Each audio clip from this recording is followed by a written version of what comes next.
an ads agency, but I've heard horror stories of people trying to hire an ads agency, blindly delegate things because they're not willing to learn how to do this themselves, right? So what good is it to try to hire a sales rep if they don't know how to sell your program, right? What good is it to delegate things when you haven't really proven the system for yourself? And that is going to be the Sell by Chat Foundations. And so that is right here. The beginning of that training shows you the different avenues of opening a conversation. This is really very simple for you to understand how to make sure that you're getting in front of the right people. But I'm going to send you guys a little cheat sheet with some key factors for upgrading your content, your reels, and your single posts just for IG. People who engage with in comments are more hot than people who just like, but it doesn't mean you can't reach out to people who liked someone's content. It's just a lower level of intent. Okay. I'm just here to show you the territory so that you can know, like, oh, what's the context? How do I play this level, or how do I play this part of the game? 50% of your audience is never going to buy anything from anybody ever. Never, ever. Just the way it is. 85% of the remaining 50%, they are what we call warm. And they will buy anywhere from 90 days to 2 years. And then these people are going to buy anywhere from now to 90 days.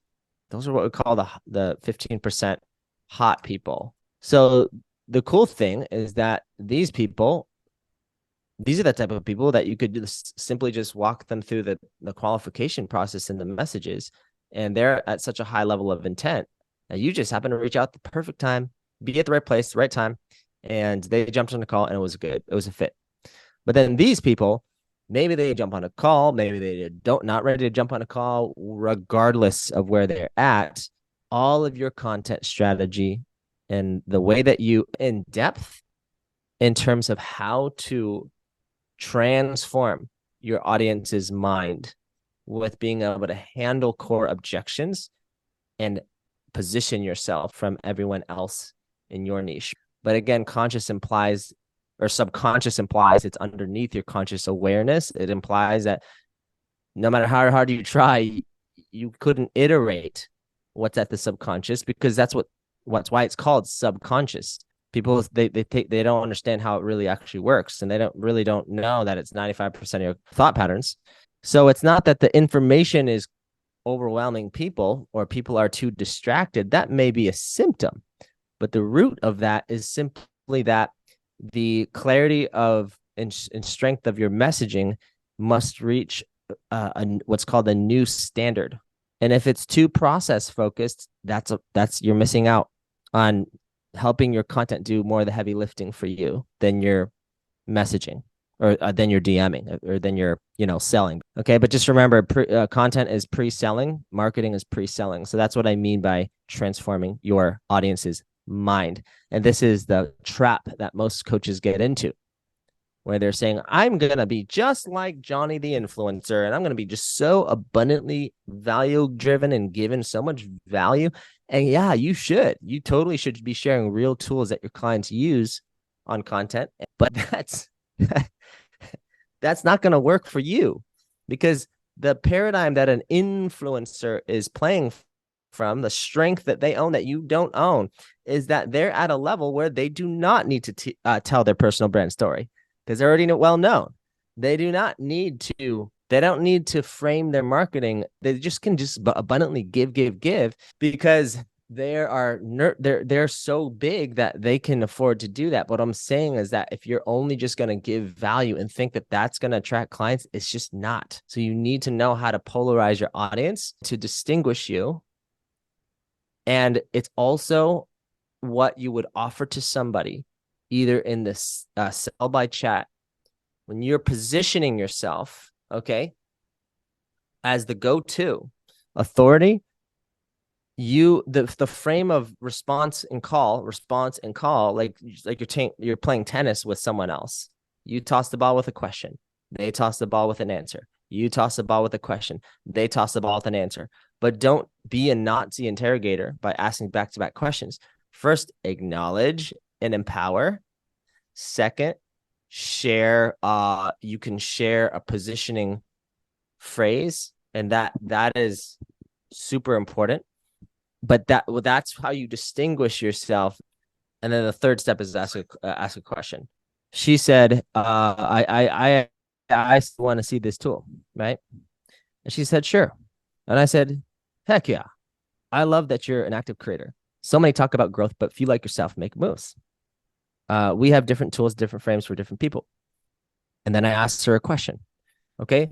So same thing in a sales conversation. It seems like you really are such a confident decision maker, as far as I can tell. We all know people who can't make decisions, or they need to default permission to make a decision for themselves to someone else, which is disempowering. But we all know what happens to those people. They just kind of just tell stories and stay stuck. So I'm just really glad I'm talking to a leader. So it's helping them to disassociate from the behavior that's going to end up becoming an objection later. And so I know a lot of you get excited when you hear like, oh yeah, handle these objections.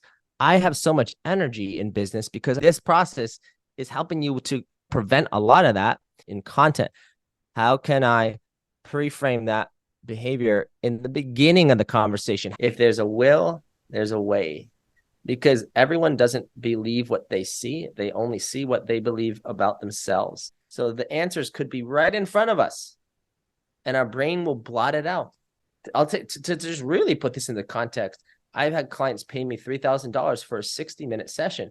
Some of my private VIP clients that are like 8-9-figure entrepreneurs that run big businesses, like names they won't show up to the call. They won't implement anything that I tell them to. And they pay all that money. Isn't that strange? Very fascinating, isn't it? How is it that someone will pay that much money and still not get the result? That's what I'm saying. It's just money helps you to kind of pay attention. It's just that wealthy people, they're able to shut off that negative thinking. They're able to shut off that negative narrative and just remind themselves that, oh yeah, it's not the situation that's the problem. It's never the circumstances the problem. It's my narrative about what I'm making this all mean. That's the problem. There's nothing wrong with anything in the universe. It's just your story around it. It's just your just narrative that you're creating around it. So the cool thing is that once you got this and you repeat, and you understand, you come back into the knowing of the heart space, the knowing of the present moment. Now you're a safe space for someone else to be excited to talk about their vision with you and feel safe to open up to you about what is missing or what their problems are, what is holding them back, what's keeping them stuck, what are they not able to do, what's holding them back, what's slowing them down. That means that they are open to new ways of getting to where they want to go. So that should be a very green flag for you. Oh, that's a green flag. Yes. Awesome. Is that helpful for you to understand that it starts within you? that success is a spiritual journey. It's an internal emotional journey of drift, shift, and lift.